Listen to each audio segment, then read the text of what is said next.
Alors, mon écran est toujours partagé? Normalement, oui. Oui, monsieur. Voilà. Alors, alors qu'est-ce qu'on va faire?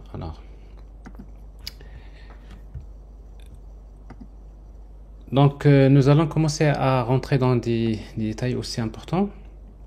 Donc, vous avez normalement la version finale, comme je disais la dernière fois, elle est là. Vous avez il nous reste l'authentification, mais l'authentification, on va la laisser en dernier lieu. Euh, Supposons, je voudrais créer un web component que je vais appeler dashboard, dans lequel je vais mettre quelques indicateurs, notamment si vous voulez, metrics, comme par exemple total, le nombre de...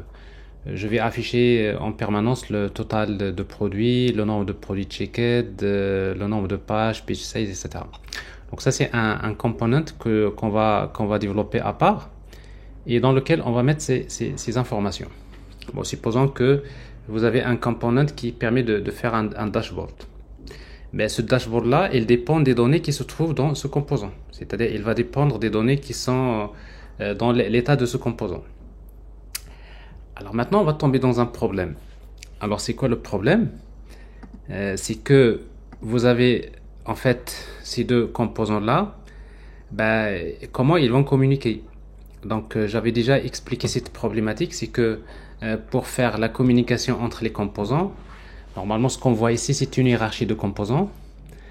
Et donc, si vous voulez que, par exemple, ce composant utilise des données qui sont déclarées dans son composant, on peut commencer à utiliser des solutions basées sur en fait, les inputs et les outputs.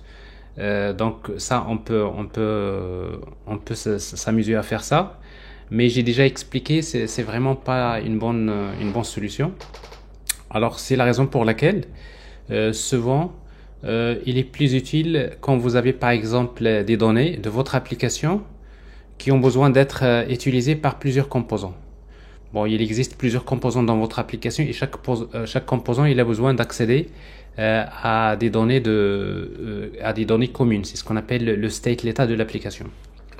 Alors dans cette situation-là, il est plus important de centraliser les données de l'application dans un service on va appeler AppState. Donc, c'est-à-dire c'est un service dans lequel on va mettre l'état de l'application. Et vous allez voir, ça va nous faciliter la gestion de nos données. Alors pour faire ce travail-là, je vais d'abord faire un refactoring de mon application. C'est quoi cette étape-là? Ça consiste à quoi? Ça consiste tout simplement à aller dans Product ici. Je sais que le component Product, il a un état. Vous voyez donc son état c'est quoi? Il y a la liste des produits, il y a les keywords, il y a total pages, page size, etc. Donc tout ça on l'utilise. Mais cet état-là, ces données-là, on a besoin de les utiliser dans d'autres composants de l'application. Et du coup donc la façon la plus simple, ce qu'on va faire c'est de créer un service. Donc je vais créer un service. Je vais générer un service. ng générer service que je vais appeler AppState. AppState service. C'est le state de l'application, si vous voulez. Un service dans lequel on va centraliser les données de l'application. Ça fait partie des bonnes pratiques. On va le mettre dans le même dossier service. Ça, on garde les services dans le même dossier. Ah, c'est pas ça. Generate service. Ça. Alors, donc, nous allons avoir un nouveau service qui est créé. C'est AppState Service. Alors, comme les points spec.s, on ne les utilise pas. Donc, vous voyez, vous pouvez les supprimer. Vous pouvez les créer quand vous voulez. Donc, comme ça, on n'aura pas... Il y a beaucoup de fichiers, les points spec.ts. Si vous ne faites pas des tests unitaires, vous pouvez les supprimer. Il y a plein de fichiers là. Donc, ça nous permet de ne pas trop se perdre dans les fichiers. Donc, nous avons Product Service et nous avons AppState Service. Donc, en fait, AppState Service, donc ce qu'on va faire, c'est que je vais déclarer une variable, je peux la mettre publique, comme ça donc on peut y accéder directement sans passer via des méthodes si vous voulez, mais après on peut créer des méthodes. Donc cette variable, donc je vais l'appeler upstate.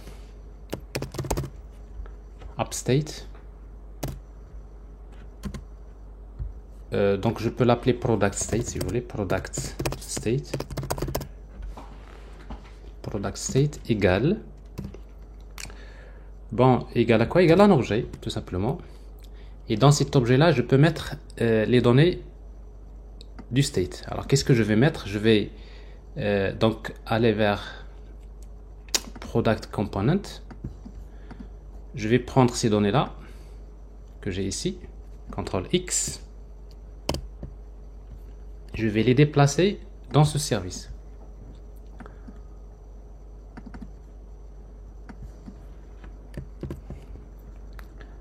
Pas de ici, public. Donc je vois ici, product, c'est un array, virgule. Voilà, ici, ça c'est des importations qu'il faut faire. Ah, c'est pas ça. Product.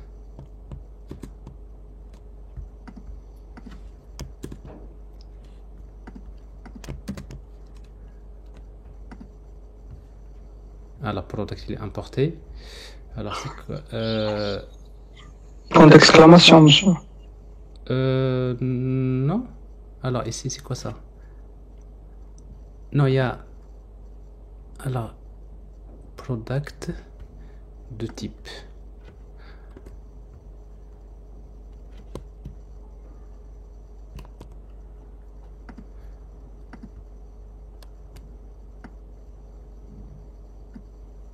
Alors ça c'est, je supprime public parce que là tout est lié.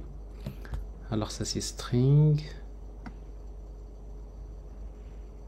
Alors je mets directement les valeurs égales de point valeur parce que là je déclare pas le type.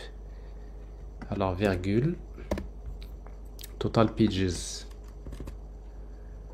de point total pages. J'ai page size.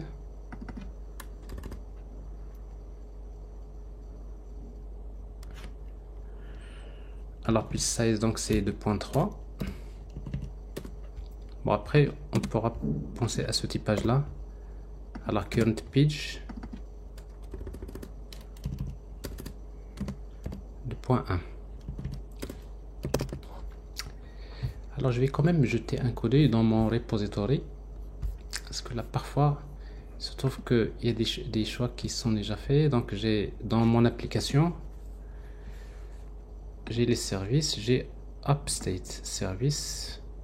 Oui bon, j'ai pas déclaré le type. Donc c'est-à-dire ici le upstate est plutôt product state, c'est de type any. Mais après donc vous pouvez encore déclarer le type tout à fait. Bon, c'est pas ici qu'on va.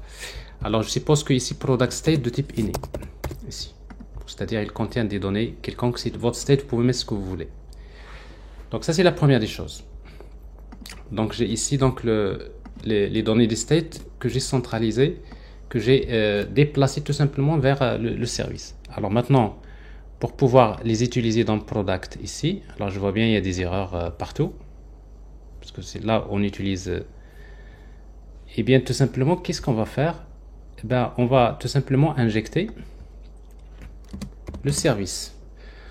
Alors le service, vous pouvez mettre public, comme ça on peut l'utiliser directement dans la partie template. Donc je vais l'appeler upstate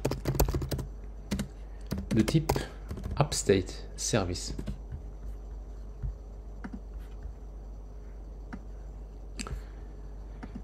De type upstate service. Alors ce qui fait que ici donc maintenant quand j'appelle search product, vous imaginez maintenant au lieu d'appeler ça, donc j'appelle le service et dans le service que je vais trouver cette information. Alors ici on va arranger ça. Donc on va utiliser donc 10.upstate. Alors ici donc point keyword.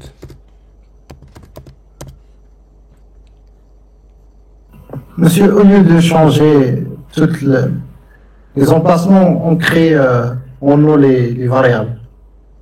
En quoi? Oui, on peut On crée déclarer. les mêmes variables en nom. Keyword, green page, size page. J'ai pas compris. On créait des variables keyword, green page, size page et on accède à Upstate pour Oui, les remplir et on utilise ici dans l'application. oui.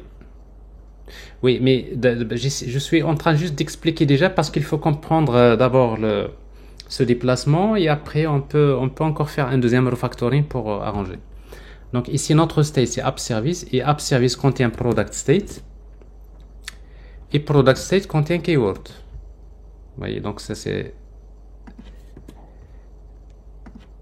Alors la même chose ici. Donc au lieu de this current page, donc je vais utiliser c'est app state.product state.current page. Donc là c'est appstate.productstate.pageSize. Alors maintenant ici donc j'ai la liste des produits, mais la liste des produits je vais la stocker directement dans le service. Donc c'est this.appstate.productstate.products.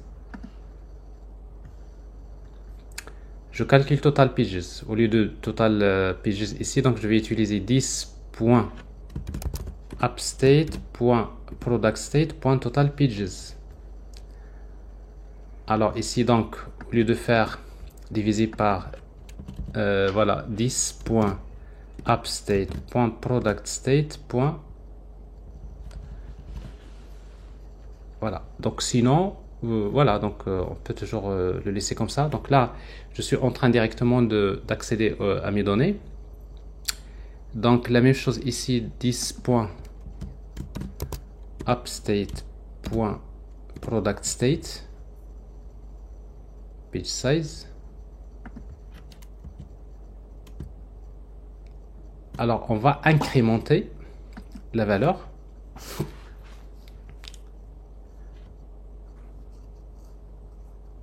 Alors pour incrémenter la valeur donc appstate.productstate, tout ça on va faire un refactoring après. On peut directement utiliser plus ou pour ne pas reprendre la même chose, plus c'est pour incrémenter. Donc là c'est réglé.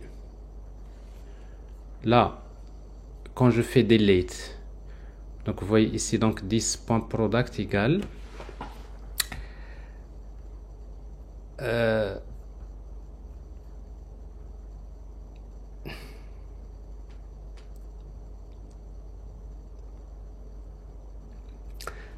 alors ça c'est product state, donc ça c'est delete, donc on va supprimer directement là, bon, on peut toujours faire ça. This.appstate.productstate égale this.appstate.productstate. Alors ici product de type, il est de type any cette fois-ci. Parce que là, on n'a pas spécifié le type any. Comme ça, il l'accepte. Alors, pour aller vers la page, donc this.appstate.productstate.currentPage. Alors, ça, c'est réglé.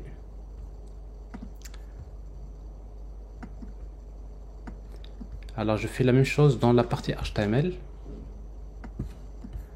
Alors dans la partie HTML, donc nous avons ici, vous voyez donc ngModel, il va directement vers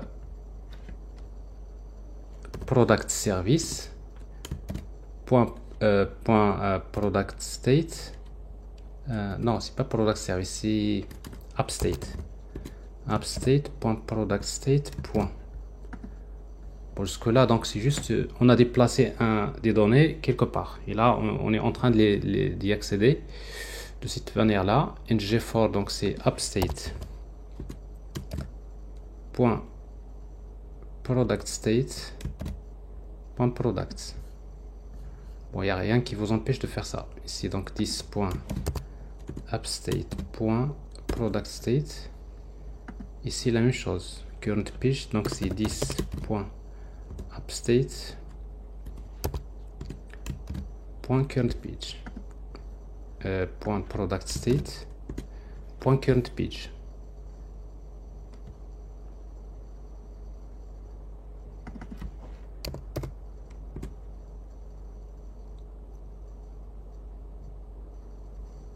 Product state, ok. Alors, si vous le laissez comme ça, déjà bon, ça devrait marcher. Donc je vois ici, donc je vois la liste des produits, j'ai la pagination, pas de problème. Jusque là, il n'y a pas de souci.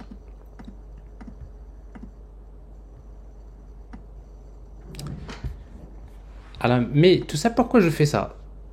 Ça va maintenant me faciliter les choses. Pourquoi? Parce que supposons, je veux maintenant créer un component dashboard, par exemple. Je vais créer un dashboard component. Je vais faire ng generate component. Je vais l'appeler dashboard. Alors dash.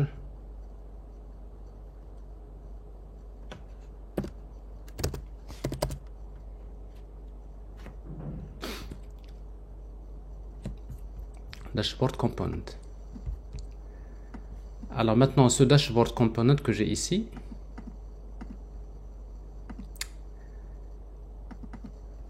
bon, je vais afficher des données. Je vais le mettre où? Je vais le mettre, supposons que dans mon application, c'est-à-dire app component dans la partie HTML. Alors je vois ici navbar.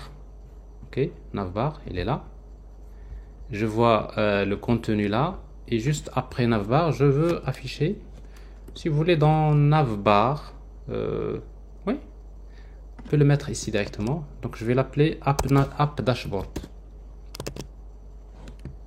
Si j'enregistre là, donc je vais avoir ici un petit message qui s'affiche. J'ai ici mon dashboard qui est là. Bon, c'est un composant qui est affiché quelque part dans la page. Vous pouvez le mettre là où vous voulez.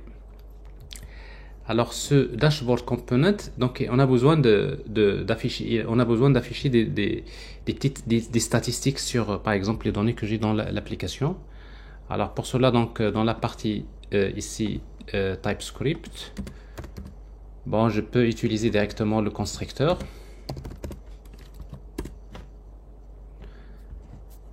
Alors le constructeur, donc je vais injecter le service. Donc vous voyez donc l'intérêt de centraliser les données dans un service. Donc j'injecte le service appstate de type appstate service.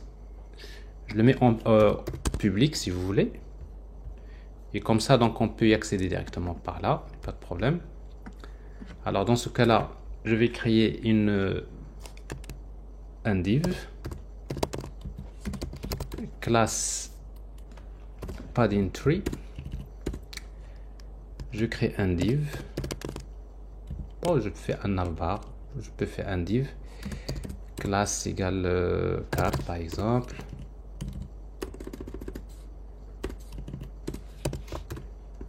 Div classe égale card body. Parce que là, je vais avoir quelque chose comme ça. Et ici, donc je vais mettre par exemple un UL. Je vais mettre des boutons. Classe égale navpills. Je mets list item. Et je vais mettre quelques boutons ou tout simplement des list items. Ici, c'est pas des boutons, donc list item directement et je mets des valeurs. Alors, list item, donc on peut mettre. C'est un label ou peu importe. Alors ici donc je mets un label et dans le label je vais mettre quoi? Alors supposons je fais ça, je fais par exemple total products, total. Ici je mets total, deux points, et pour afficher total il suffit d'aller vers appstate .product state .products .length par exemple. CTRL S. Alors ici, vous voyez, bon, ici vous avez en fait lent. Lent, pourquoi 3? Parce qu'en fait, il n'y a que 3 qui sont chargés pour le moment dans l'état de l'application. Et si vous voulez carrément le total des produits, ben, il faut le stocker. Donc, c'est-à-dire total pages par exemple. Total pages par exemple. Il y a combien de pages ici? Donc, je vais mettre total pages. Alors, product, ici, product state.total pages. Alors, j'ai ici, voilà, je fais nav pills. Donc, pages égale à 9. Donc, j'ai 9 pages. Alors, ici, je vais utiliser donc des classes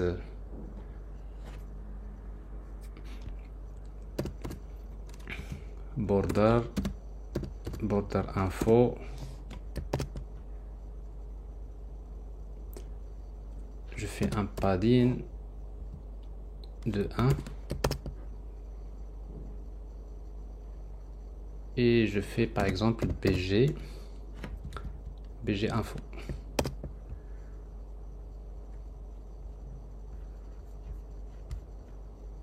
Et la couleur du texte white par exemple.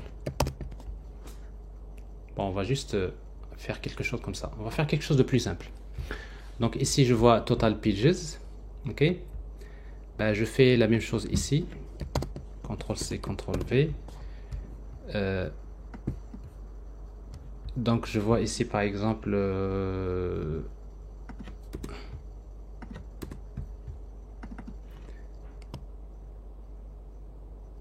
total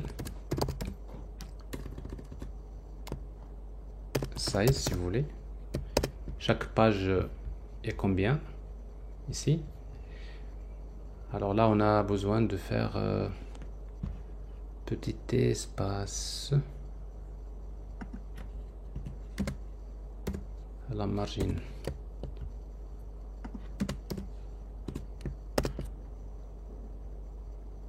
Voilà.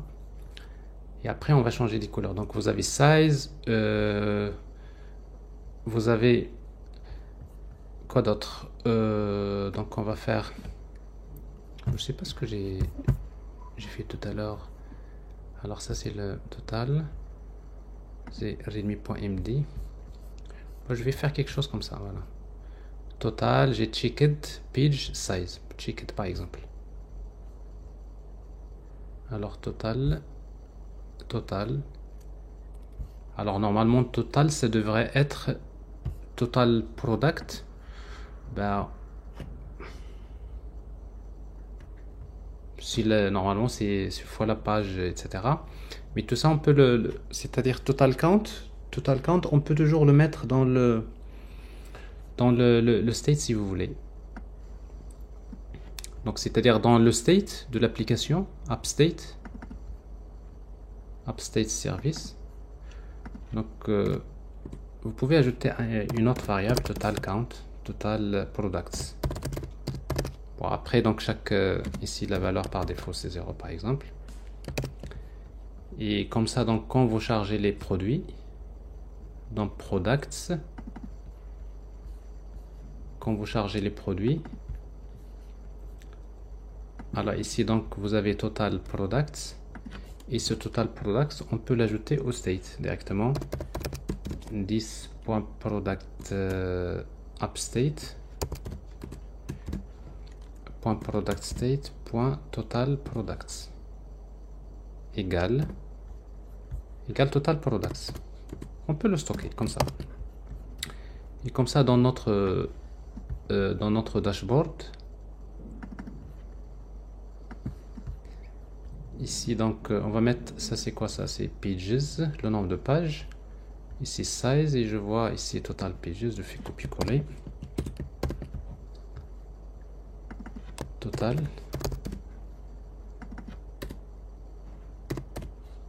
product. Vous voyez ici donc ça me donne 27 au total, donc j'ai 27 produits et j'ai quelques, par exemple le nombre de product checked. Alors ça, s'il faut faire un petit... Alors, checked. Ici, par exemple, je vois 1 et après, on va voir... alors, ici, donc, il faudrait qu'on cherche la liste, on fait un filtre, etc. Bah, c'est pour cela, donc, je peux appeler directement une fonction que je vais appeler total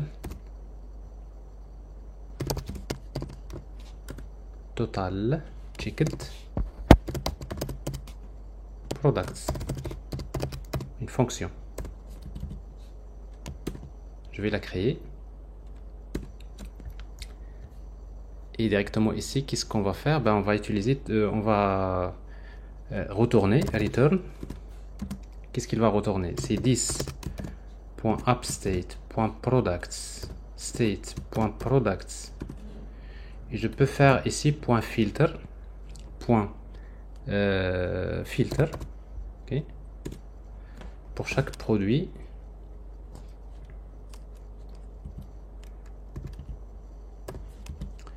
De type any. Je vais filtrer quoi? C'est P. La condition c'est quoi? C'est P.checked égale à true. C'est bien ça le prédicat.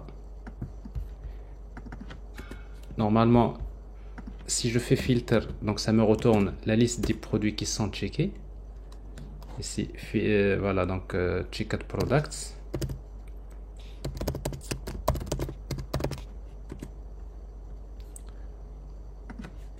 Okay, c'est comme ça. Est-ce que vous me suivez? Oui, monsieur. Oui, monsieur. Pourquoi ne pas utiliser map, monsieur? Normalement, map, si on veut remplacer un objet par un autre. Mais ici, on veut filtrer. On veut chercher dans la liste et je vais garder que les produits dans lesquels, voyez, donc, qui sont checkés. Et directement ici, donc, ça me retourne une variable checked et je vais retourner ici, donc, checked products.length.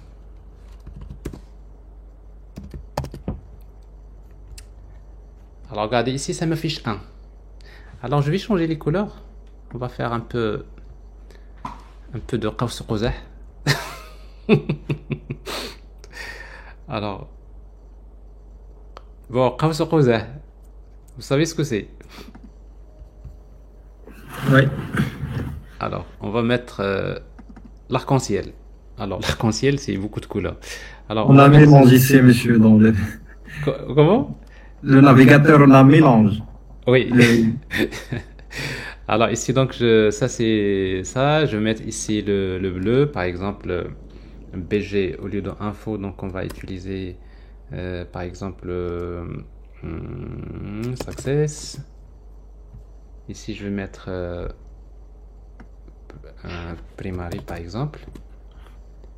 Je pense ici, monsieur, la fonction checked nous renvoie juste le Oui. nombre de... Qui sont checkés ici. Et c'est sur la page, oui. Sur la page, c'est normal. Parce que si vous voulez avoir le nombre checké dans le backend, il faut envoyer une requête vers le backend et il faut que ça soit dans l'état.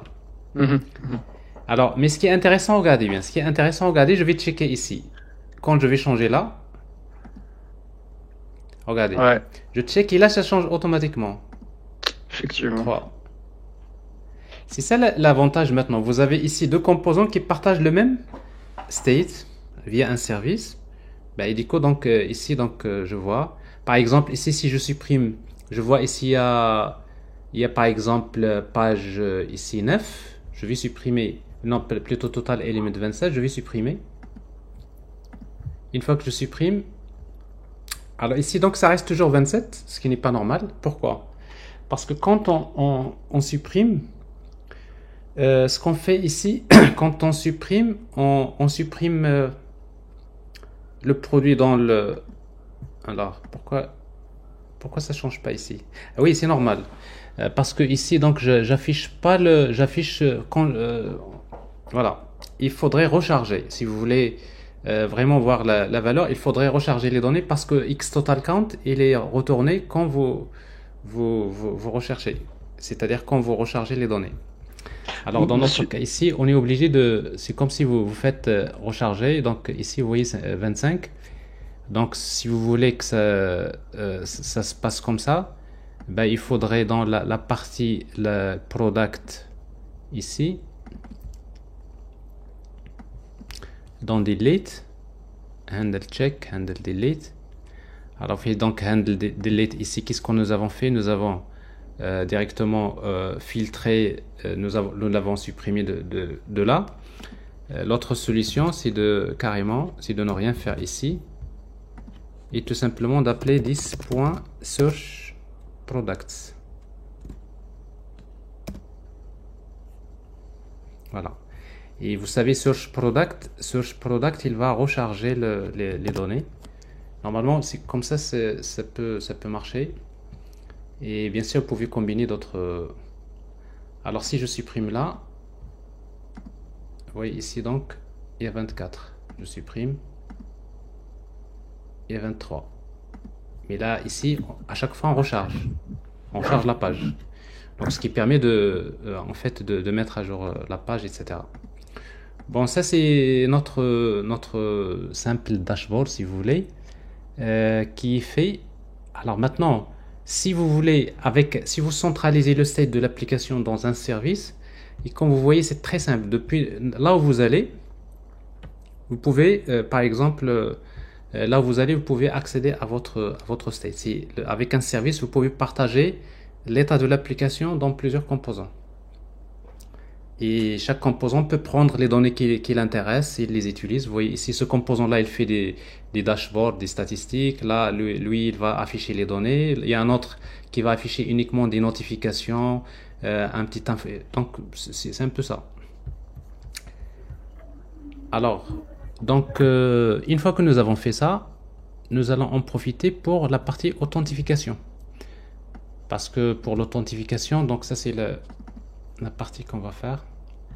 Alors ici donc ici pourquoi j'ai les mêmes couleurs là, donc ça c'est info. Alors je mets danger. Changer le size. Je vous ai promis de faire un arc-en-ciel, donc elle est là. Monsieur, pour le size, il faut mettre Quoi? 16.size. Pour le size. Size ici. Changer dans... Total, ah d'accord, total pages, donc ici c'est page size, tout à fait. Page size. Alors size c'est 3, total 22. Alors si on fait la recherche par exemple, qu'on fait une recherche de par exemple A, bah ici total ça doit changer. Alors j'ai que des A. Alors, est-ce que j'ai 21? Alors, je mets S. Voilà, il n'y en a que 2. Alors, est-ce que c'est clair cette partie-là? Oui, c'est intéressant, monsieur. Voilà, alors ça c'est le... Maintenant, on va commencer à faire des bonnes pratiques. Mais maintenant, même le code que nous avons écrit là, on peut faire encore un petit refactoring. Je vais jeter un coup d'œil sur ici la solution que je vous ai laissée sur GitHub. Vous allez trouver quelque chose d'intéressant. Par exemple, ici, si je vois dans Product, ici, alors Product TypeScript. Alors ici, donc, est-ce que j'ai utilisé la même solution? AppState.product status. Je fais, voilà. Je vous avais quelque chose comme ça, set product.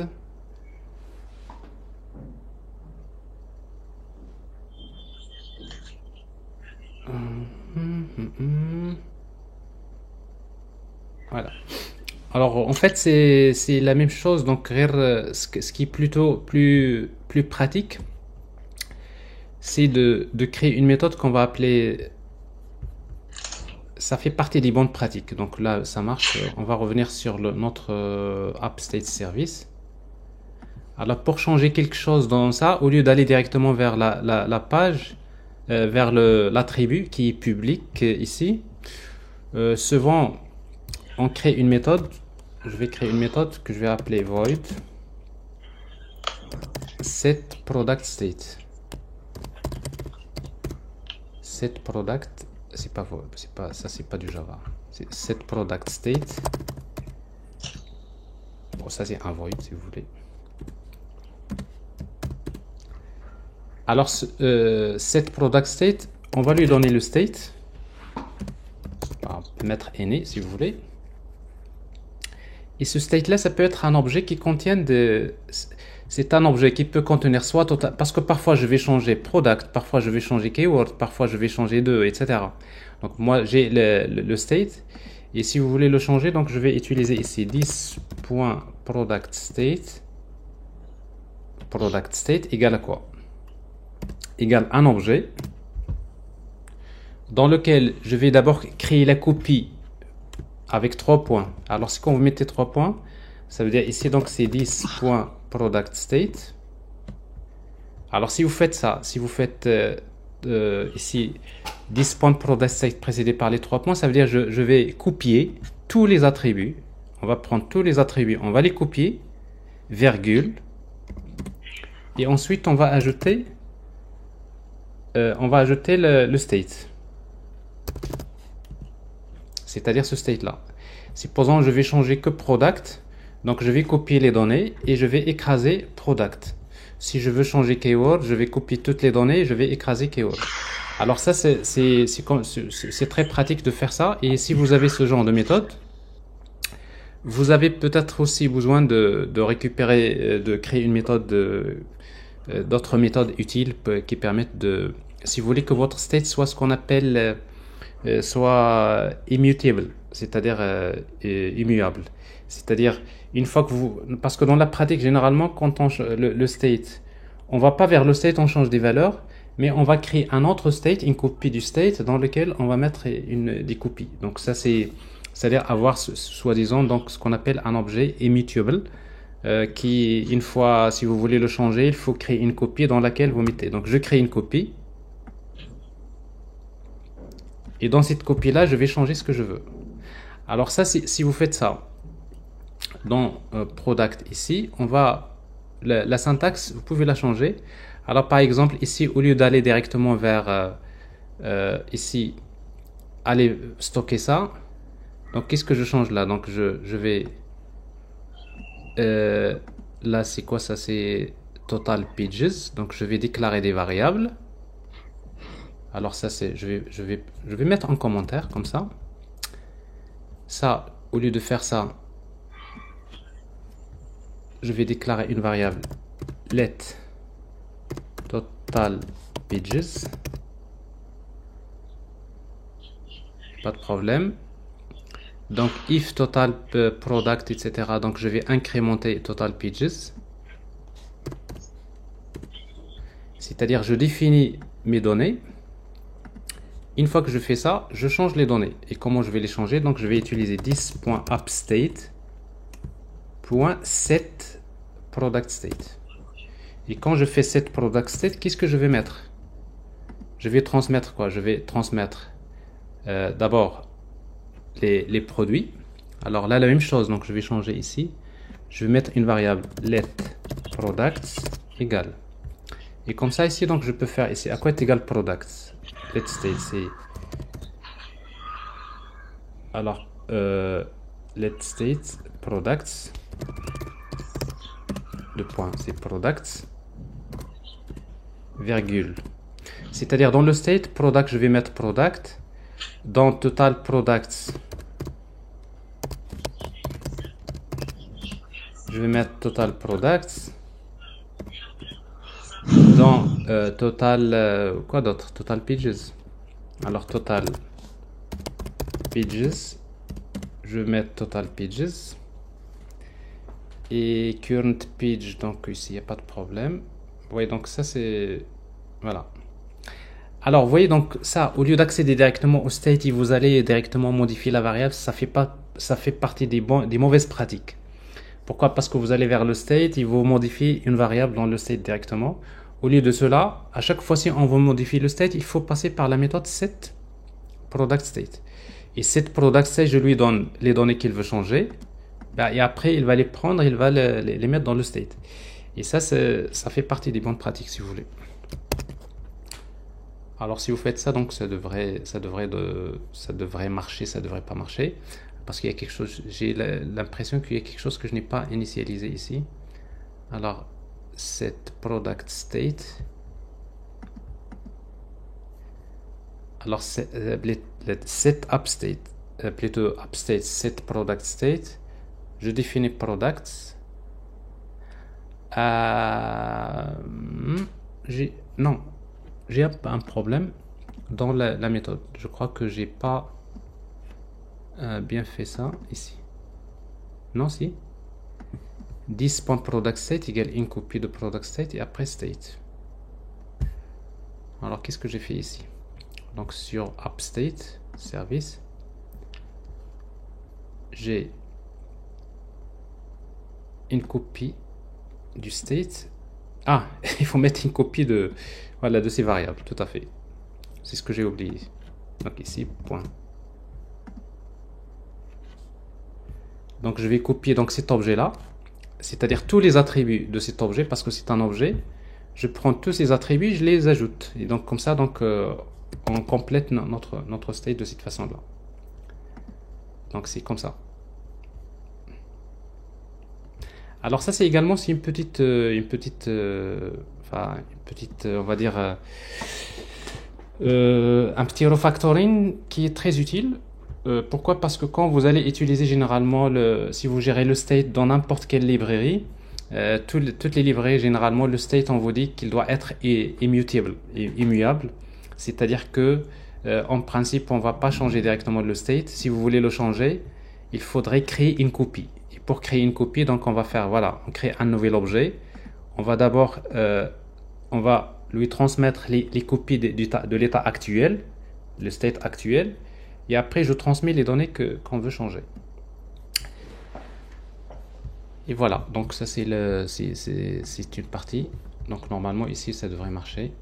Bon là on n'a rien changé.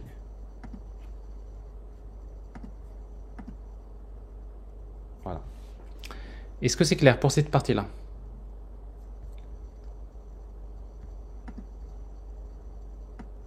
Monsieur, sur Product Components.ts, Oui. On a changé juste des trucs sur le total page et... Oui. Alors, ce qu'on a changé ici, donc une fois que je charge, j'ai besoin de changer la liste des produits, Total Products et Total Pages. Et le reste, on n'a pas besoin on garde les mêmes valeurs qui existaient auparavant. Parce que tout ça, c'est des variables locales. D'accord? Je fais mes variables locales, et si j'ai product, je le mets ici. Bon, c'est un peu le... Je sais pas si c'est bien ta question.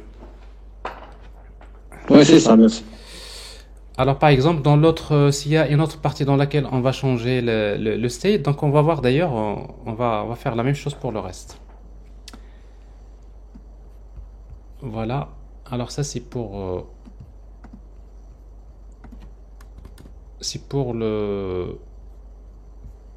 cette partie-là. Alors maintenant, il y a un petit souci. Donc forcément, vous voyez ici, on copie en fait, le host. Vous voyez, donc ça, c'est pas bien de mettre directement, de coder en dur votre host, votre URL. Donc ce que vous pouvez faire, c'est dans un premier temps, vous déclarez une variable ici.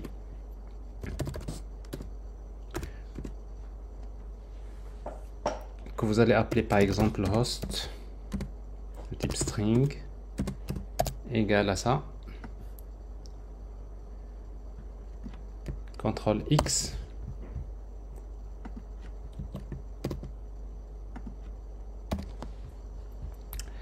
Et comme ça, ici, donc, vous utilisez 10.$ la variable host. Bon, tout ça, c'est du refactoring. Je prends ça, CTRL C. Je fais la même chose ici.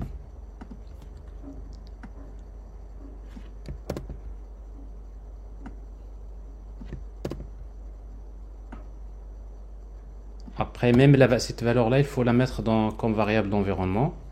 Mais pour le moment, déjà, ça, c'est le minimum qu'on peut faire pour le moment. Voilà. Et comme ça, si vous voulez changer l'adresse du backend, vous allez ici, vous changez la variable et ça va se répercuter sur le reste, au lieu à chaque fois de changer à ce niveau-là. Alors, ça devrait marcher également comme ça. Alors, il y a également, en fait, supposons, pour profiter de ce fait-là que j'ai le state, supposons, dans mon state,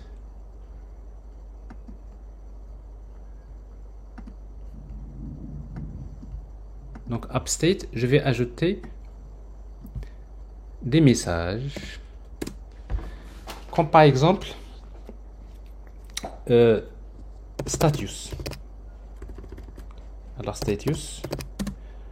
Alors la valeur par défaut, donc on peut mettre par exemple status égale par exemple une chaîne vide, ça peut être soit loading par exemple, ça peut être soit error, ça peut être par exemple loaded, etc. Donc c'est-à-dire l'état des données. Et comme ça, parfois quand on est en train de charger les données, parfois on peut afficher un spinner, yani loader, pas comme ça, un spinner, qui indique comme quoi les données c'est en cours du chargement. On va le mettre ici. Donc à chaque fois qu'on envoie une requête, on veut afficher ce spinner qui nous dit que les données c'est en cours de chargement. Alors, quelle est la technique la plus, on va dire, la plus simple? Alors je vais commencer par la première technique et après on va voir qu'on peut faire mieux. Alors regardez bien. Alors ici donc je suppose que status égale par exemple la valeur par défaut c'est une chaîne vide, ok. Et donc si par exemple il y a si status égale error, donc on aura besoin de error message. Donc ça c'est des données de l'état. Alors, donc ce qui fait que, comme par exemple si j'arrive vers product ici. Vous voyez donc quand j'appelle get products, search product ici. Vous voyez donc avant d'envoyer la requête, je peux aller vers le state, je vais lui dire upstate. Point. Directement je peux accéder product state.status égale, par exemple quoi, je vais mettre loading. Et après, donc, on va arranger. Regardez. Donc, ici, loading. Loading, ça veut dire quoi? Je suis en train d'indiquer dans l'état de mon application que, voilà, avant d'envoyer la requête, c'est loading. Et une fois que les données sont chargées, je récupère les données ici. J'ai mes données là. Bon, déjà, bon, ce que je viens de dire tout à l'heure, j'ai violé le principe que j'ai dit tout à l'heure. Au lieu de faire ça, qu'est-ce qu'on peut faire ici? C'est d'utiliser set product state. Et qu'est-ce que je vais changer dans product state? Uniquement status. Et c'est quoi la valeur? C'est loading. Ça c'est beaucoup mieux comme ça. C'est-à-dire je vais accéder au state, je vais mettre status à loading, mais le reste je change pas. Et maintenant une fois que les données sont chargées, je vais charger les données et je vais mettre ici virgule status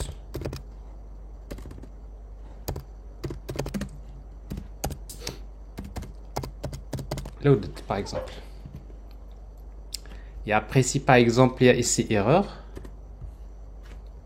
qu'est-ce que je vais faire? Donc je vais mettre this.upstate.setProductState. Ben, je vais mettre status par exemple c'est error.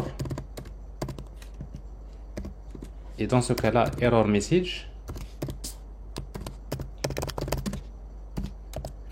Alors error message, je vais mettre le message de l'erreur. Cette erreur-là, error. Point error message. Bon, je vais mettre error et après on va voir ce qu'il y a dans error. Alors maintenant, est-ce que vous voyez ce que je suis en train de faire? monsieur. Alors, maintenant, ce que je vais faire, c'est que je vais afficher un spinner ici, à ce niveau-là, dans la navbar. Bon, je vais chercher un spinner angular qui est un peu très commode. Alors, Bootstrap 5 spinner. Vous voyez donc, ça c'est, vous prenez ça, CTRL C. Et je vais vers navbar.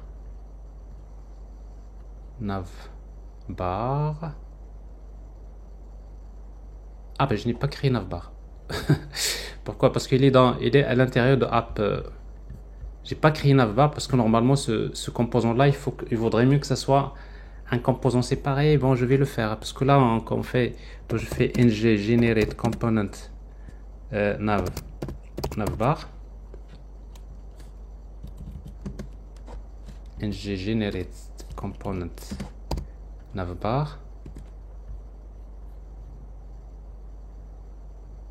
C'est fait. Alors je prends ce nav là, CTRL X. Ce travail là je l'ai déjà fait la dernière fois, donc je le refais. Alors navbar, de préférence je le mets ici, CTRL V. Il y a des variables qu'il faut déplacer de app component. C'est les actions et tout ça. CTRL X. Je n'ai plus besoin ici. Et je vais les déplacer vers navbar components ici. Alors maintenant il va disparaître, c'est normal, il n'y a rien. Et pour pouvoir l'afficher, il suffit d'aller vers app component. Ici on va mettre app navbar. Là je préfère comme ça. Monsieur, à ce niveau-là, monsieur, Oui. à ce niveau-là dans app components.html, pour injecter une partie HTML, on utilise parfois ce truc de app navbar ou bien router outlet. Non, en fait, c'est pas router outlet, c'est-à-dire router outlet, c'est cette partie-là. C'est-à-dire, regardez ma page template. Qu'est-ce qu'il y a dans ma page template? Il y a ça, il y a navbar, il y a dashboard. Ouais. Pourquoi ne pas faire les autres comme navbar et les dashboards? Non, parce que ici, quand je clique sur ça, sur home, il va m'afficher home. Dans quelle partie? Dans router outlet, n'est-ce pas? Ah, c'est question de navigation. Navigation. Quand je clique sur product, il va m'afficher ici. Qu'est-ce qu'il va afficher? C'est product component. Quand je clique sur new, il m'affiche new component. Parce que je n'ai pas. C'est le routeur qui le routeur. Le système de routage qui décide quel est le composant qui va être affiché dans la partie router outlet. J'ai bien saisi, merci. Voilà. Je suis mieux Je suis très content. Très content. Alors, donc j'ai fait un petit refactoring, donc j'ai mon composant navbar, component, etc. Maintenant, à l'intérieur de navbar, je vais prendre mon spinner que j'ai ici, CTRL C, et je vais le mettre dans navbar.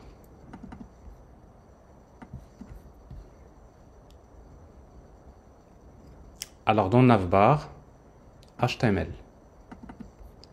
Alors dans navbar, donc j'ai list item. Donc j'ai ici une boucle qui permet d'afficher donc les menus. Et après je vais ajouter un autre list item à l'intérieur duquel je fais ça, CTRL V. Alors vous allez voir ici donc bon, ça c'est le spinner. Alors maintenant, bon, je n'ai pas besoin d'afficher. Normalement, ce texte-là, il s'affiche uniquement s'il y a un petit souci. Donc, je peux supprimer ce texte-là. Je garde que ça. CTRL S. Donc, ce spinner-là, donc je vais mettre quelque chose comme ici margin.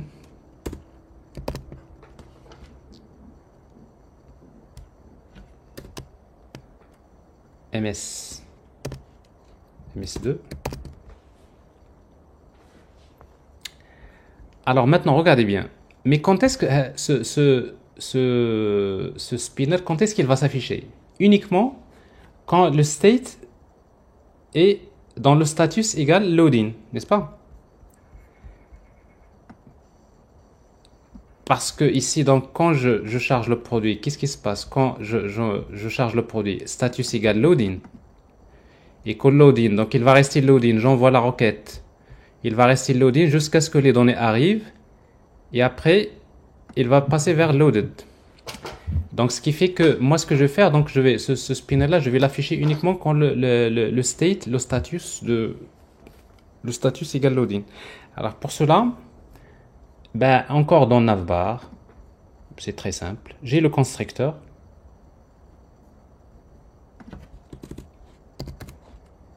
Je vais injecter appStateService. appStateService. appState. Donc j'ai appState. Et c'est tout. Et il suffit d'aller vers navbar. Ici, donc je vais faire ngIf. If appState.productState.status égale loading. Monsieur Status, vous avez une message. Ici, status égale loading. CTRL S. Alors ici, il est privé. Vous voyez, donc quand vous avez en fait le service appState, je l'ai déclaré privé, je l'ai injecté en tant que privé. Donc je ne peux pas l'utiliser dans la template. Donc ici, je dois mettre public si vous voulez l'utiliser. Alors regardez maintenant. Alors ici, donc je n'ai pas le spinner, ok? Mais quand je clique sur product, il va apparaître. Mais une fois que les données chargées, il va disparaître. Quand j'envoie une requête, la même chose après, à chaque fois que j'envoie la requête, avant d'envoyer la requête, je fais loading. Une fois que je reçois la réponse, je le mets à loaded par exemple. Alors,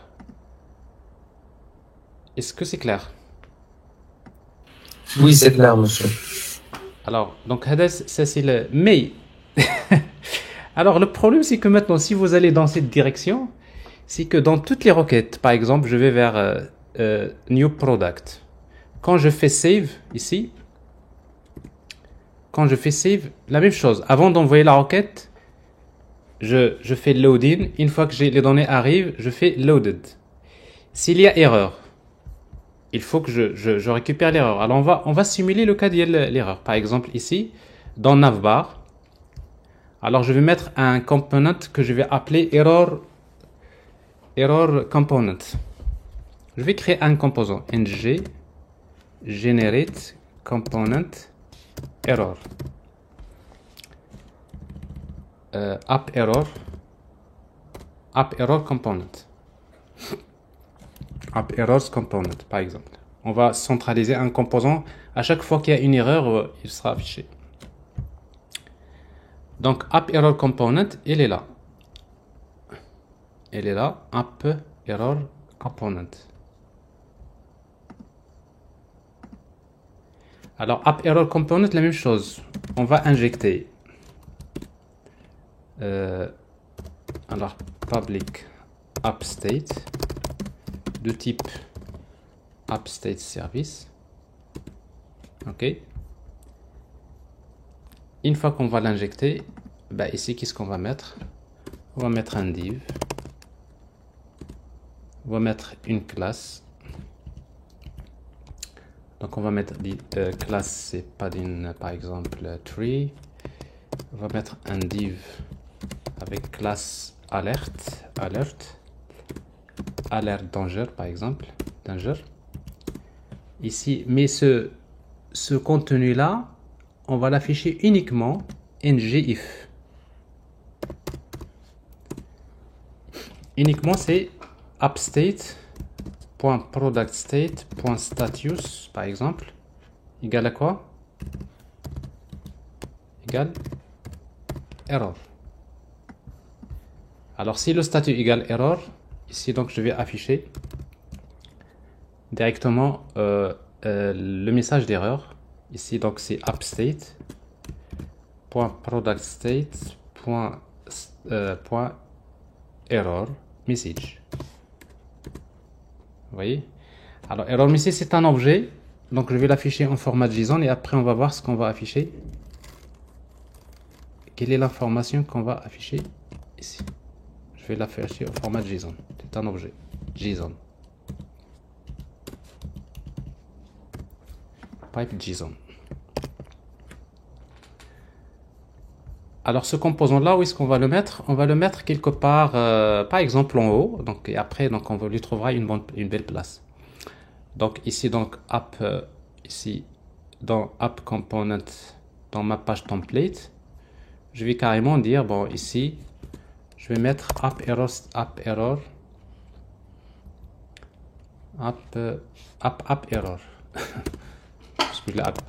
Donc je l'affiche ici, CTRL S. Bon, ici je vois rien, ok. Mais supposons on va arrêter le backend.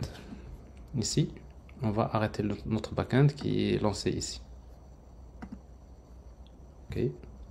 Ça c'est le backend JSON Server, CTRL C. Alors maintenant je vais afficher les produits. Vous voyez, il envoie la requête, il y a une erreur. Alors maintenant ce qui m'intéresse dans tout ça, ici message, donc error, il y a un attribut qui s'appelle message, c'est ça. Donc ici error, alors error, app error component. C'est de type 500, monsieur. De type 500, l'erreur.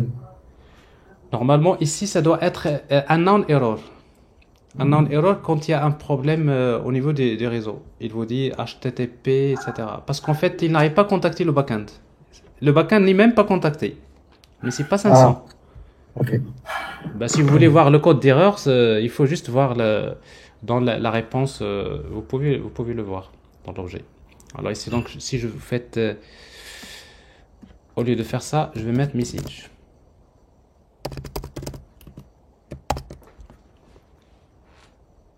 Vous voyez, cette fois-ci, vous avez le message. Vous avez un non-error, etc. Mais ça, c'est un message qui vous indique, etc. Sinon, vous pouvez afficher une erreur quelconque. Par exemple, voilà. Donc, bon, ça dépend.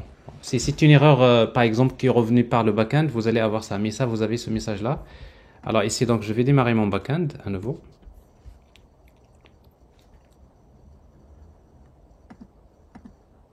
Je charge, voilà, donc vous voyez, donc j'ai ici un composant, même le composant lui-même qui affiche les erreurs, donc je n'ai plus besoin à chaque fois de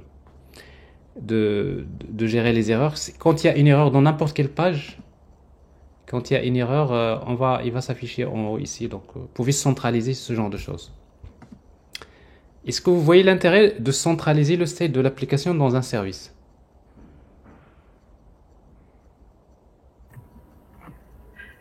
Oui, c'est de ne pas répéter. Voilà, c'est que n'importe quel composant, quand il veut une information, il suffit d'injecter le service et de prendre les données qu'il veut, il les affiche. Alors maintenant, il reste encore un petit truc qui est très intéressant. C'est que maintenant, si vous voulez maintenant profiter de, par exemple, ici vous voyez donc le spinner que vous voyez là. Si vous voulez voir le spinner loading, bon, vous le voyez rapidement comme ça. Vous savez, dans les outils de développement, il y a quelque chose d'intéressant. Parfois, si vous voulez simuler un réseau qui est trop long. Je ne sais pas si vous avez l'habitude de le faire. Alors, qu'est-ce qu'on fait? Dans la partie network, pour ça, sur Chrome, vous pouvez le faire.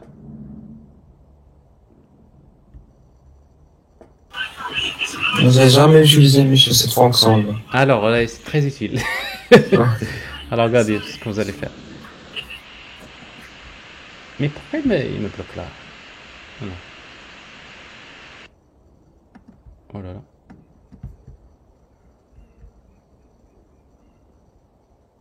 Bon, je m'en fous, donc je vais faire ça.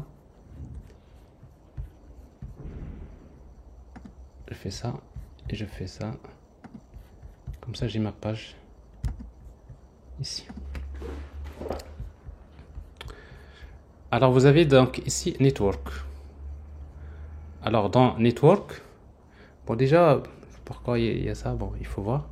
Alors dans Network, vous avez ici, regardez ici, vous avez le réseau, n'est-ce pas? Et vous avez là, regardez, vous avez Fast 3G et Slow 3G. Si vous voulez, c'est comme si vous dites au navigateur, moi je essayer de ralentir c'est-à-dire la communication réseau. Et si vous le faites à slow ici, qu'est-ce qui va se passer? Regardez. Donc votre application, il va devenir très lente.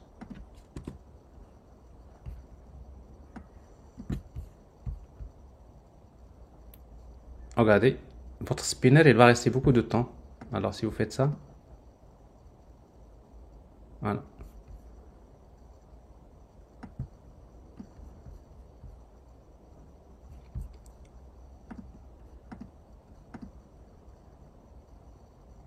Voilà.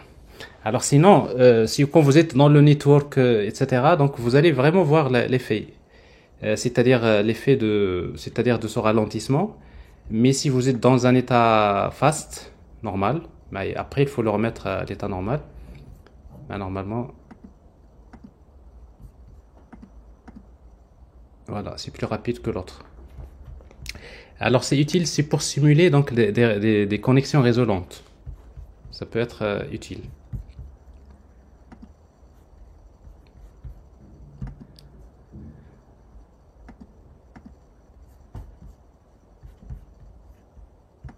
Alors, il est quelle heure il est? Et lui, 36. 36, voilà, on a encore un peu de temps jusqu'à 13h. Alors, c'est quoi l'étape suivante? Donc, je vais revenir sur ça. Je vais faire ça. Et je vais encore mettre ça sur IntelliJ. Comme ça, je fais un truc comme ça. Monsieur, concernant le TP de e-banking, côté backend. On en parlera à la fin, d'accord? Ok. Et on termine d'abord cette partie-là. Alors, donc, si vous regardez bien, avec cette technique que vous voyez là, donc, à chaque fois que j'envoie la requête, alors c'est pas je pense, est-ce que c'est le bon projet? Oui, c'est ça. Alors, dans Products, vous voyez ici, donc, à chaque fois, dans votre code, dans chaque composant, à chaque fois que vous envoyez une requête, il faut d'abord faire ça avant d'envoyer la requête. Une fois que vous envoyez la requête, une fois que vous recevez, il faut également mettre loaded. S'il y a erreur, il faut mettre status égale error, il faut mettre l'erreur dans le message. Donc, c'est-à-dire, ça, vous pouvez, ce code-là, vous imaginez combien de fois vous allez le faire. Donc, à chaque fois que vous voulez envoyer une requête, il faut le faire. Et ça dérange. Alors, c'est quoi la solution? C'est quoi la meilleure solution pour ce genre de choses? Est-ce qu'il y a quelqu'un qui peut proposer une solution pour faire ce travail-là une fois pour toutes?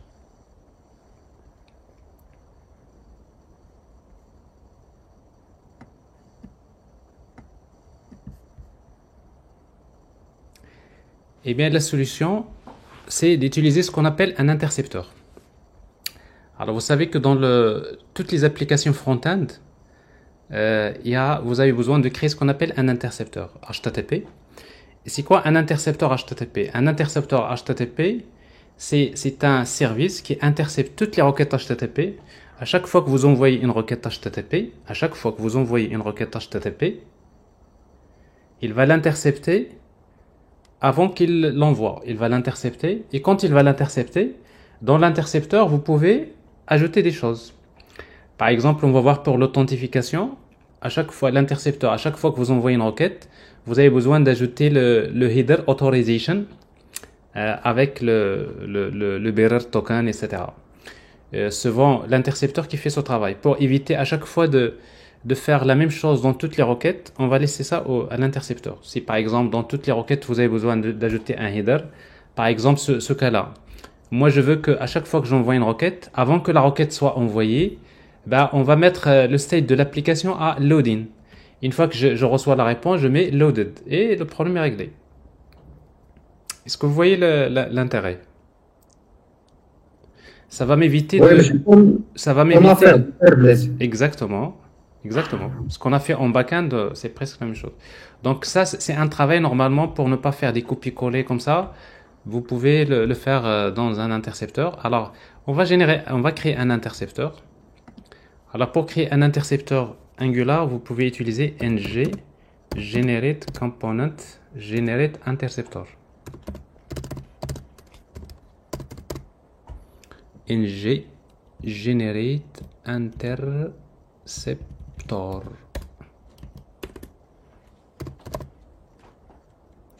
Le nom de l'intercepteur, on va l'appeler app interceptor. App HTTP interceptor. Le mot-clé interceptor, c'est pas la peine de le mettre. App HTTP. Bon, par défaut, il ajoute toujours interceptor. Bon, ça c'est un intercepteur. On va le regarder. Normalement, il va falloir qu'on le mette dans le dossier service parce que lui-même c'est un service. Alors ici, app interceptor, il est là. Il devrait être quelque part dans l'application. Alors celui-là, ben, je le déplace directement. App interceptor, je le déplace dans le dossier service. Ici. Pour le fichier .spec.ts, bon, vous le supprimez, je n'ai pas besoin pour le moment. En tout cas, donc l'intercepteur que j'ai généré, il est là. Donc vous voyez un intercepteur, comment il est. Bon, un intercepteur, c'est un service qui est injectable. C'est une classe qui implémente HTTP interceptor. Il y a un constructeur, donc vous pouvez injecter ce que vous voulez dans ce constructeur. Vous pouvez injecter d'autres services. Et après, il redéfinit une méthode qui s'appelle intercept. Cette méthode intercept, il reçoit l'objet request, la requête. Et à la fin, il va retourner le request. Mais avant de retourner le request, nous, ce qu'on fait généralement, on va mettre ici let request. On va créer un clone égale request.clone. C'est-à-dire, je crée une copie de cette requête-là. Et une fois que je crée cette requête, après, on peut mettre par exemple, supposons que vous voulez ajouter un header. Vous pouvez mettre par exemple headers.set. Ça, on va le faire après. Authorization.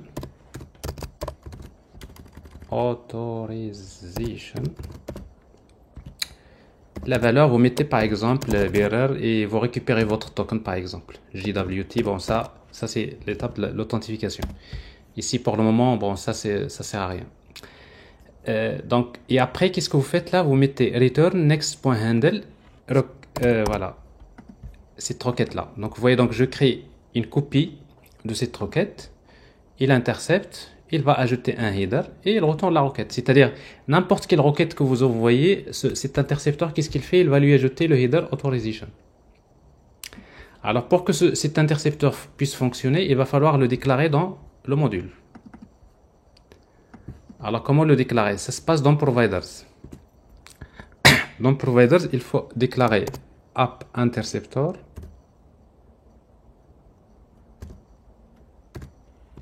Voilà, app initializer.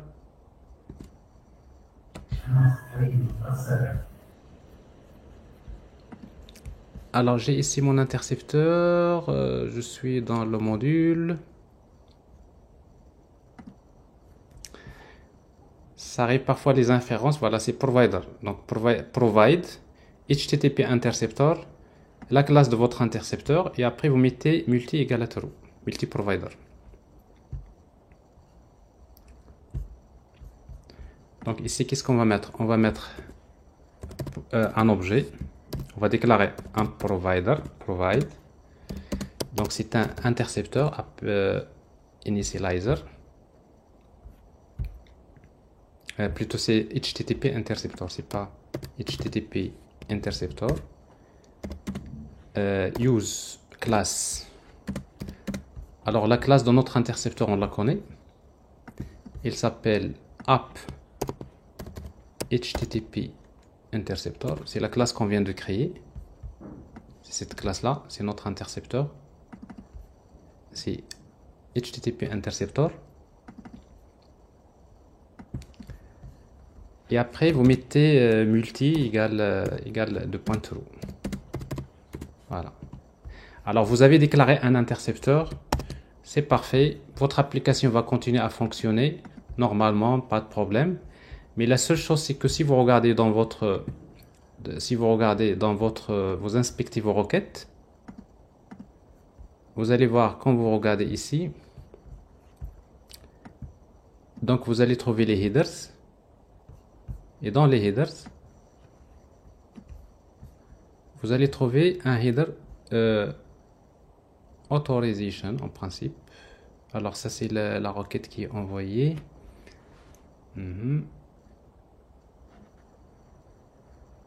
Alors c'est pour tester que votre intercepteur fonctionne. Ici ça n'a pas marché. Alors je vois pas de header authorization, donc ça veut dire qu'il y a quelque chose qui cloche.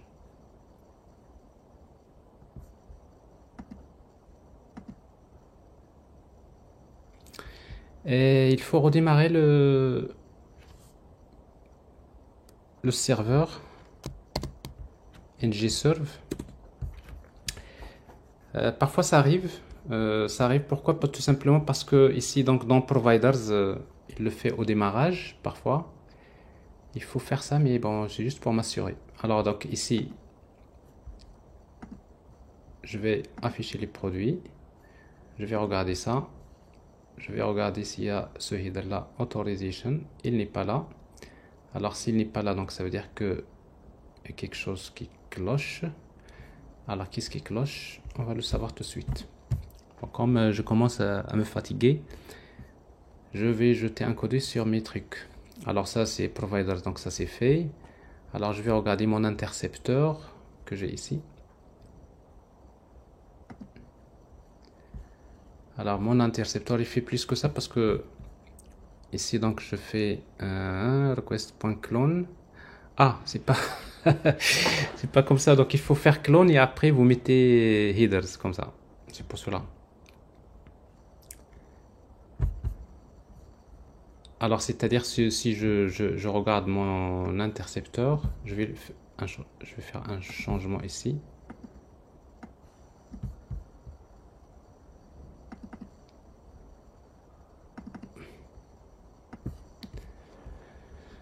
Alors je fais clone et dans clone on va mettre headers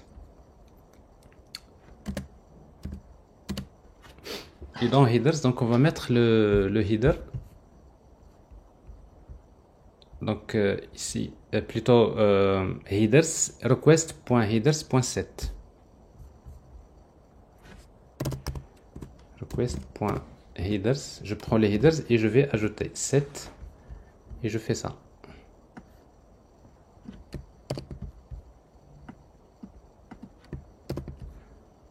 Alors c'est comme ça qu'on fait. Alors il y a une parenthèse en plus ou quelque chose en plus en tout cas.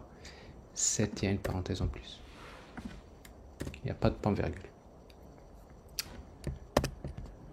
Voilà, alors ça c'est comme ça qu'il faut faire. Donc c'est request.clone. Et quand vous faites le clone, vous allez vers les headers et vous ajoutez ce que vous voulez. Alors, je vais inspecter encore mon code. Alors ici, donc si vous regardez votre code là, voilà. Vous voyez donc ici authorization. Donc maintenant, chaque requête que vous envoyez, il va ajouter le header authorization. Vous voyez donc bearer JWT.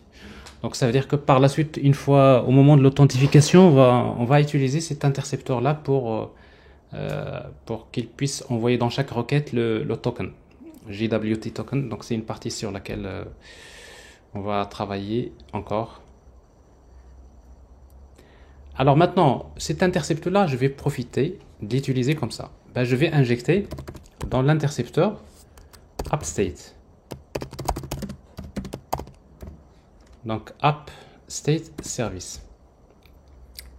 J'ai app state service, mais je sais très bien que quand il y a une requête, bon, avant d'envoyer la requête, je fais d'abord quoi? Je fais this.appstate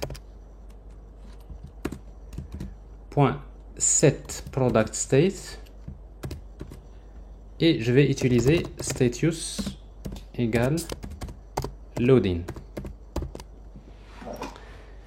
C'est-à-dire, en fait, c'est l'intercepteur qui fait ce travail. Donc, avant qu'il retourne la requête, il fait loading. OK? Et donc, une fois que la réponse arrive, alors comment on va le gérer ici? Alors, comment je l'ai fait? Donc, next handle pipe. Alors, ici, donc, on va retourner next.handle, donc la requête modifiée, et après, on va ajouter pipe, et on fait... Alors, ça veut dire quoi? Ça veut dire que vous faites quelque chose, c'est-à-dire, avant d'envoyer la requête, je fais loading, status égale loading, mais une fois que je retourne, j'envoie la requête, et ben je vais écouter la réponse. Je fais un pipe. Et dans pipe, je vais utiliser finalize, c'est-à-dire quelle que soit la réponse, c'est-à-dire que ça soit error ou bien que ça soit... L'essentiel, c'est que quand il y a quand il y a une réponse, donc ça c'est une expression lambda, c'est une fonction ici, finalize.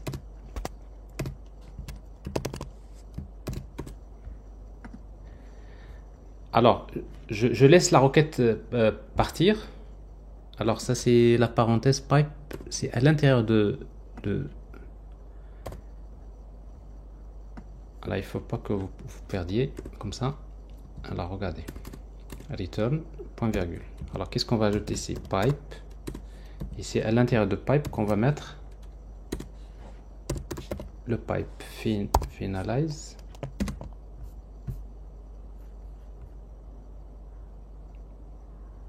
Voilà.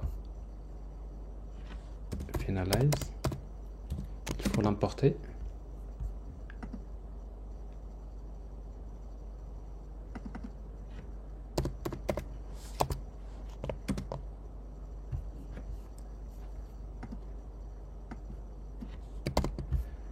Là vraiment je commence à me fatiguer comme ça. Alors ça c'est pas bon, ça veut dire que j'ai raté quelque chose. Qu'est-ce que j'ai raté? Alors point pipe handle request point pipe.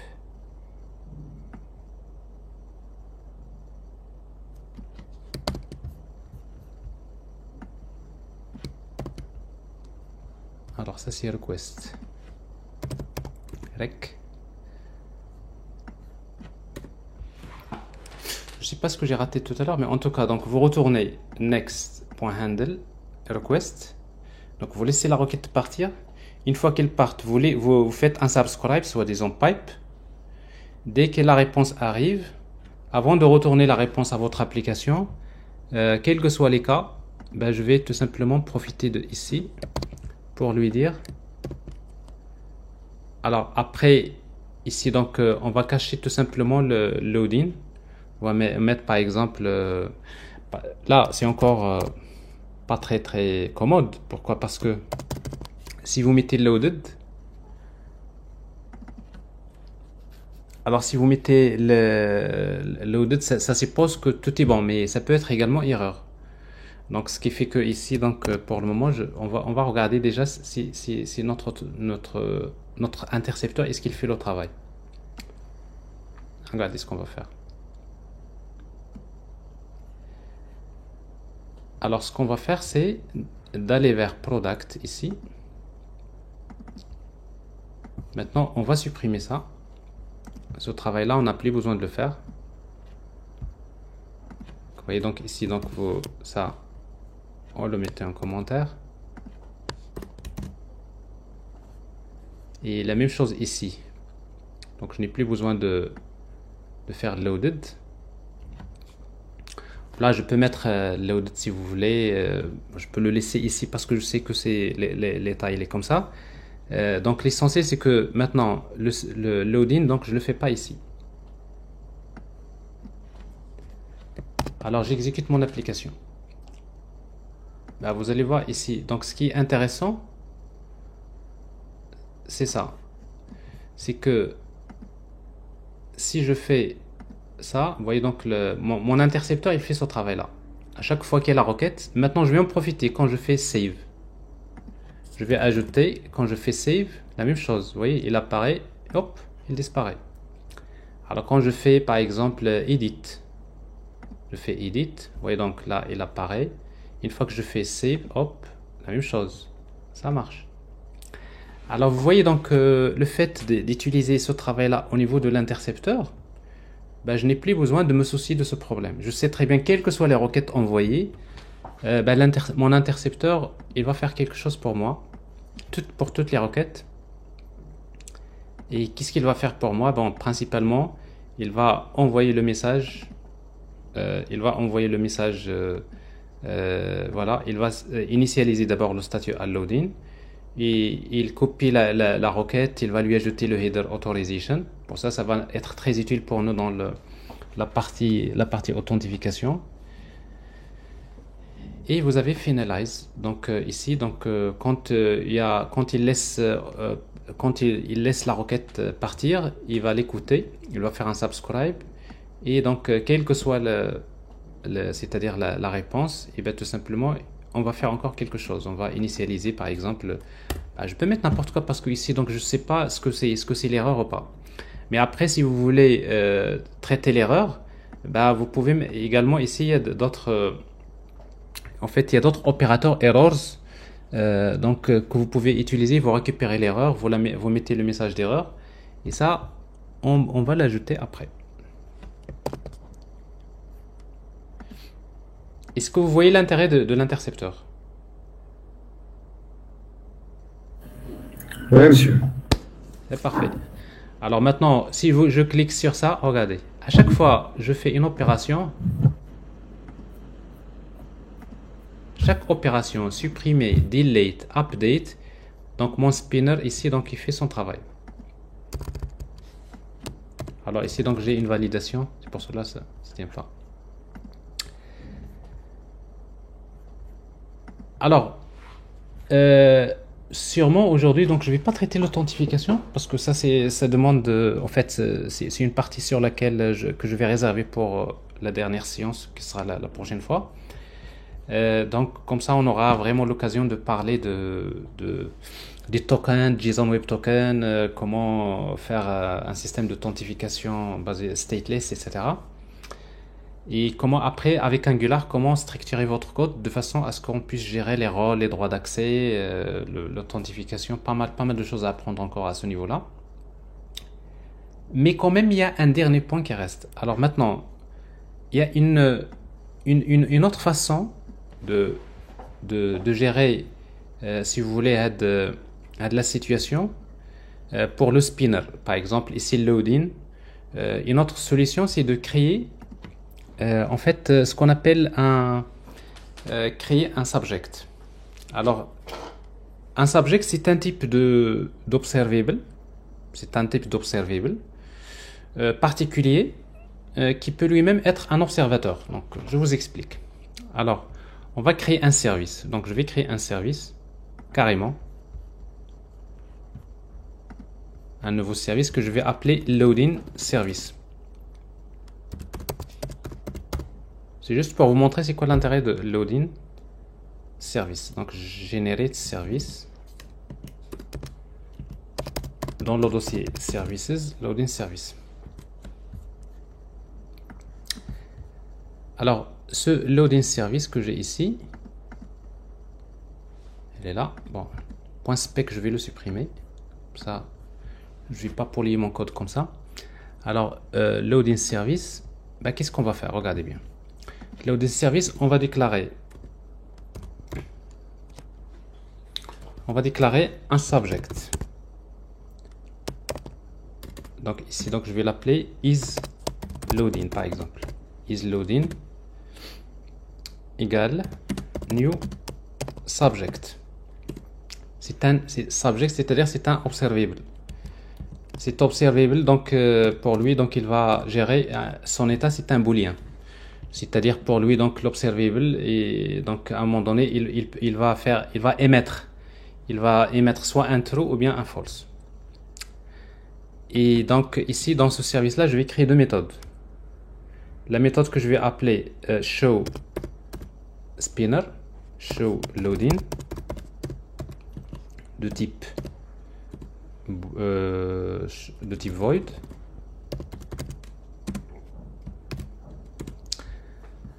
Alors pour donc dans show loading, qu'est-ce que je vais faire? Donc je vais utiliser isLoading, this.isLoading.next.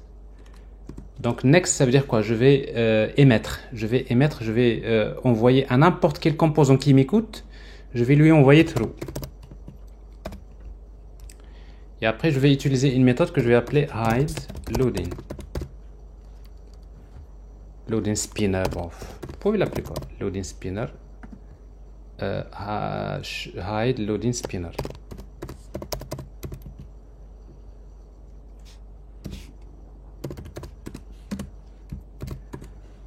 Alors dans cette situation là, je vais utiliser this.isLoading.next false. Alors jusque là, c'est un service. Alors spinner avec 2 N.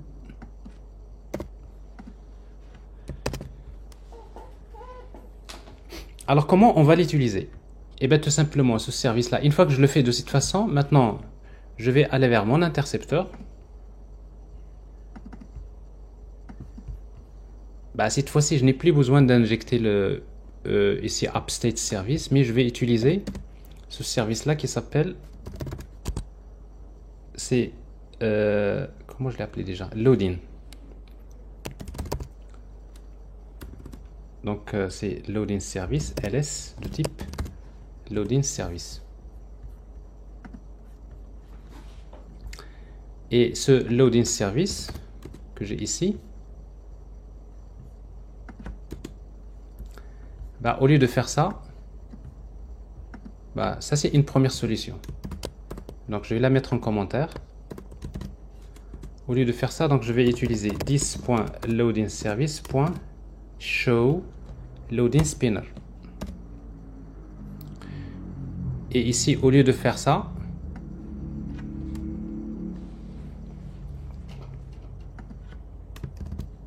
ça en commentaire. Donc au lieu de faire ça, donc je vais utiliser this.loadingService.hide loading spinner.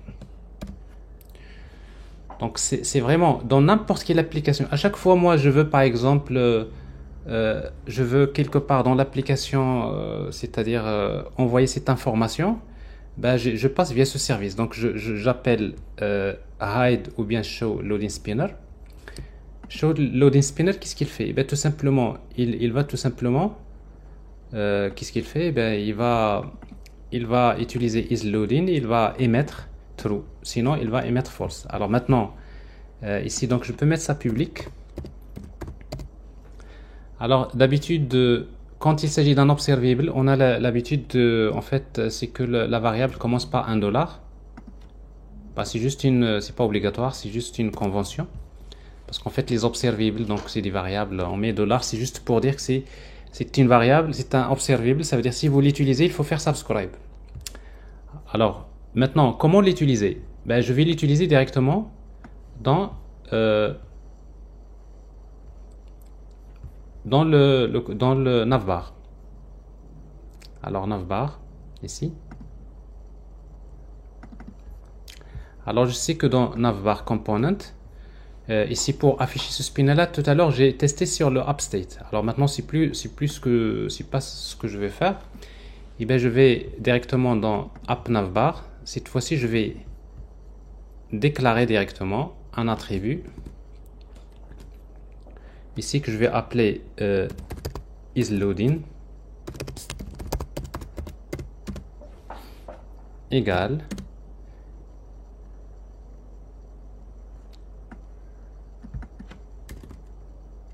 donc, bon, donc je peux directement injecter le service.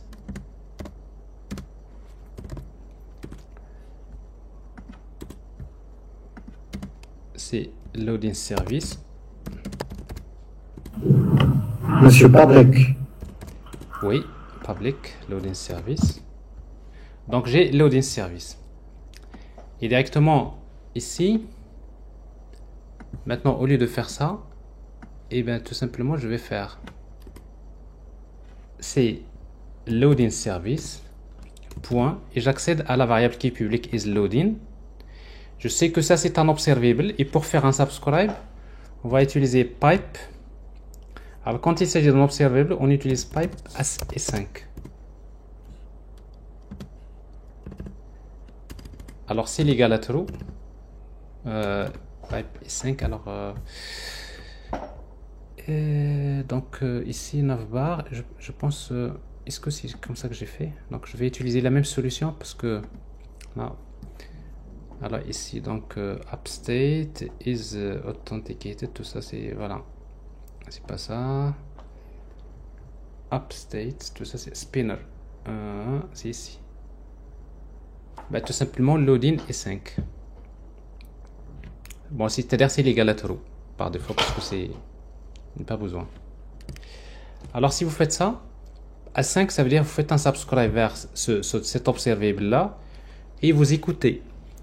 Quand on lui dit de show, il va émettre true. Quand c'est-à-dire on lui dit hide, il va émettre false. Donc et du coup donc normalement ça devrait marcher aussi.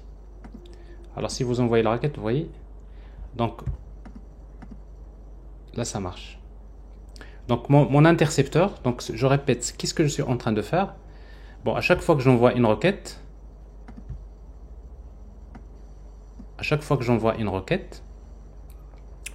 mon intercepteur va intercepter la requête. Et quand il intercepte la requête, il va, première des choses, il va aller vers loading service. Il va appeler une méthode qui s'appelle loading spinner. Alors, loading service, qu'est-ce qu'il y a? Loading service, on déclare ce qu'on appelle un subject, c'est un observable. Et on a deux méthodes, show loading spinner. Quand on appelle cette méthode, il va isLoading, il va émettre, il va faire un emit true. Quand on va lui dire hide loading spinner, il va émettre false. Et le composant, lui, qui va écouter ça, donc vous allez vers n'importe quel composant. Donc n'importe quel composant, là vous voulez utiliser donc cet observable, bah, il suffit de l'injecter. Vous avez loading service, vous l'avez injecté. Et vous pouvez l'utiliser directement là. Alors vous pouvez faire cette technique là, ou bien vous pouvez faire si vous voulez vous pouvez faire une autre solution, c'est de déclarer un attribut, par exemple public loading, is loading par exemple, is loading de type booléen. Par exemple par défaut égal à false. Et ici donc vous avez dans votre constructeur, vous pouvez faire ici 10.loading service.subscribe. Normalement c'est loading service.isLoading.subscribe. Et quand vous faites subscribe, vous faites next. Vous voyez donc cette syntaxe là, c'est un peu, donc ça c'est boolean value.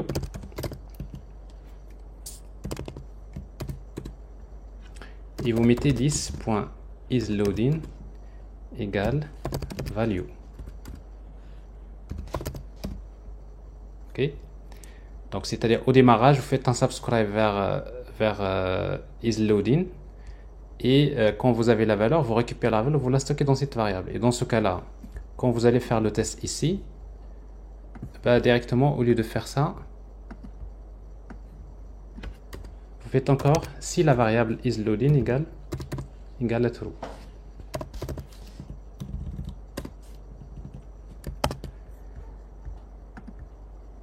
Vous voyez, ça marche aussi.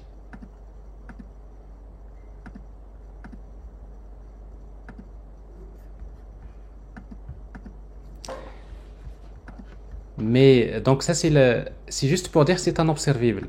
Donc c'est-à-dire normalement l'observable, vous faites un subscribe, vous récupérez donc c'est-à-dire vous faites un subscribe dès qu'il émet une valeur, vous la récupérez, vous l'utilisez. Mais à vrai dire ici vous n'avez pas besoin, ça vous n'avez pas besoin de faire ça, vous n'avez pas besoin de faire ça, tout ça. Je le mets en commentaire.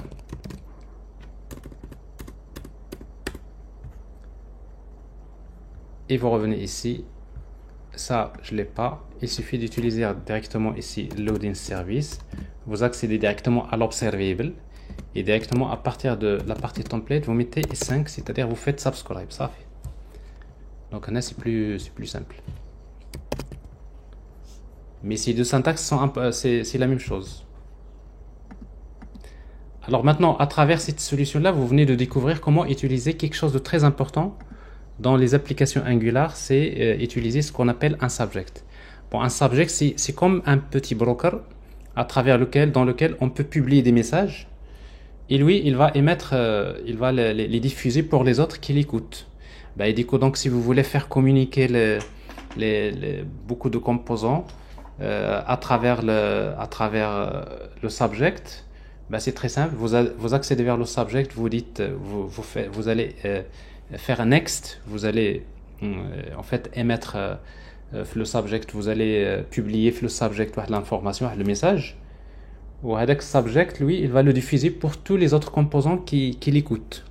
Donc, en quelque sorte, vous avez, soi-disant, ce qu'on appelle un modèle PubSub, Publish Subscribe. Donc, il y a des composants qui vont publier des choses, il y a d'autres composants qui vont faire subscribe, et ils peuvent communiquer de cette façon-là. C'est vraiment très utile dans des situations. C'est-à-dire, ça peut faciliter le travail, comme c'est le cas ici, par exemple. C'est un exemple. Donc, vous voyez, mon intercepteur, à chaque fois qu'on veut faire quelque chose dans l'application, il suffit d'aller vers Loading Service, vous appelez Show Loading Spinner, et là, je fais Hide Loading Spinner, et là, ça marche, pas de souci.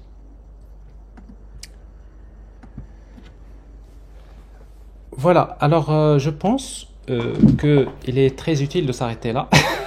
Oui, absolument. Parce que si on ajoute des choses, donc ça va être un full overflow. Donc il reste la partie authentification. Donc je vais carrément la laisser pour une dernière fois. Donc entre-temps, vous aurez besoin donc de pratiquer, donc de faire un petit parcours de ces concepts de base. C'est très important parce que je pense, il y a d'autres parties dont je n'ai pas parlé, mais j'ai parlé de la majorité des concepts de base de Angular. Alors il reste la partie sécurité. C'est très important parce qu'encore on va parler comment protéger les routes, comment utiliser ce qu'on appelle les guards. Donc c'est ce qui reste, à vrai dire. Et après, bon, il y a d'autres questions.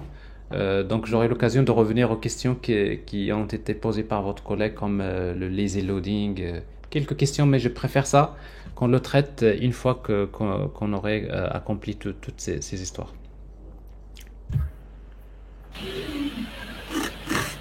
D'accord, monsieur. Voilà, donc on va s'arrêter à ce niveau-là. Alors maintenant, donc je partagerai avec vous donc la partie, donc vous essayez de travailler dessus, de pratiquer, c'est très utile. Et comme ça, donc vous pouvez facilement, bien sûr, pour le projet, vous continuez sur le projet de Digital Banking. Il va vous rester donc la partie sécurité, donc il va falloir regarder un peu ce qu'on va faire la prochaine fois, et ça va vous donner une idée. Oui, c'est ça, monsieur, ce que je veux mentionner, c'est parce Oui. qu'il y a un vrai back-end. Oui. Et c'est pas, il y aura une analogie entre le stateless, stateful à ce niveau-là. Pour ça, j'ai. Non. Ne t'inquiète pas, parce qu'en fait, dans JSON Server, dans ce faux backend, on peut simuler ça aussi également. Alors la prochaine fois, on va utiliser, en fait, au lieu d'utiliser JSON Server, on va utiliser JSON Server Auth. C'est-à-dire, lui, il prend en considération l'authentification, register un user, et comment faire l'authentification, il génère le token JWT. Donc ça veut dire qu'on peut tester aussi avec JSON Server Auth. Mais ça, c'est ce qu'on va faire la prochaine fois. On va juste essayer de cloner ce qu'on va voir ici dans cet exemple pour le digital banking. Oui, vous clonez, mais en même temps, je vous invite à un peu regarder les autres, parce que si vous regardez dans les autres cours que je n'ai pas encore fait, parce qu'il faut le dire, la partie la partie sécurité, c'est une partie qui va être encore détaillée beaucoup plus l'année prochaine. C'est-à-dire vraiment, là, c'est O2, OpenID Connect. On va utiliser encore un serveur d'authentification qui s'appelle Cloak. Donc, c'est-à-dire, il y a encore beaucoup de choses qu'on va faire l'année prochaine. Et on aura encore vraiment l'occasion de travailler ça la rentrée prochaine. Mais pour vous, ben, il faudrait avoir déjà les concepts de base. Et les concepts de base, donc, jusque-là, pour moi, c'est-à-dire que vous êtes bien parti dans les bonnes bases parce que le rendu côté serveur, vous savez le faire avec TeamLeaf. Maintenant, le rendu côté client avec Angular, vous avez une idée, donc comment travailler avec. Et il reste la partie sécurité avec la partie Angular, donc c'est ce que je vais traiter la prochaine fois. Je préfère donc qu'on en parle une fois que j'aurai fait le cours de la semaine prochaine. Merci infiniment, monsieur, pour le marathon. Ah oui, exactement. Alors, quel marathon? C'est de science, monsieur. Ah ben, C'est très long. écoutez, à chaque fois, si je fais un cours 100% à distance, c'est du marathon. Parce que là, honnêtement, parce que quand je fais le cours en mode hybride, souvent il y a des pauses au lieu de 15 minutes, c'est 150 minutes. Ah, je vois. Il y a beaucoup de gens qui demandent des choses, etc. Donc, mais il faut absolument que je termine cette partie-là. Donc, je l'ai déjà commencé avec les étudiants de la formation initiale, j'ai pas terminé. Mais maintenant, donc, je vais la terminer avec vous. Et comme ça, donc, bah, au moins, vous avez quelque chose. En fait, vous allez avoir 3 parties. La première partie, la deuxième et la troisième partie. Et quand vous allez réviser la partie Angular, vous avez au moins les 3 parties de cette démo, que j'ai d'ailleurs appelée la totale Angular, parce que quasiment, j'essaierai de traiter quasiment toutes on va dire toutes les parties, tous les concepts de base au niveau de Angular.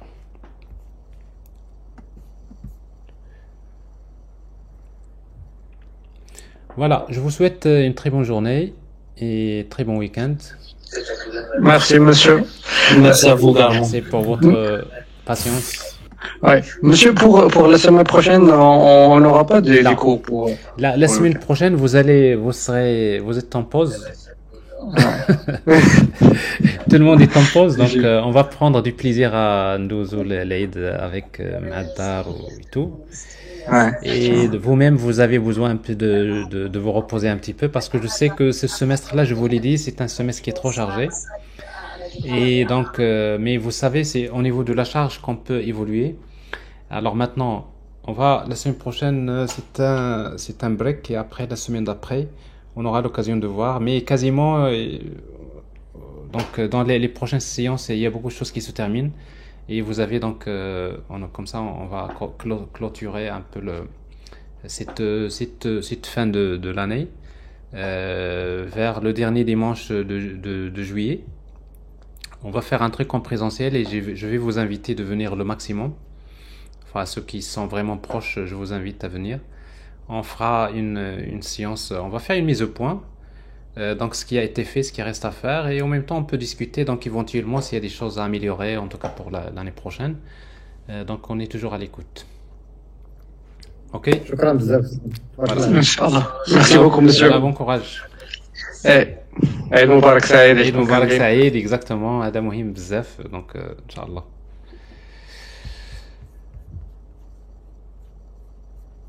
Voilà, vous pouvez vous déconnecter si vous voulez.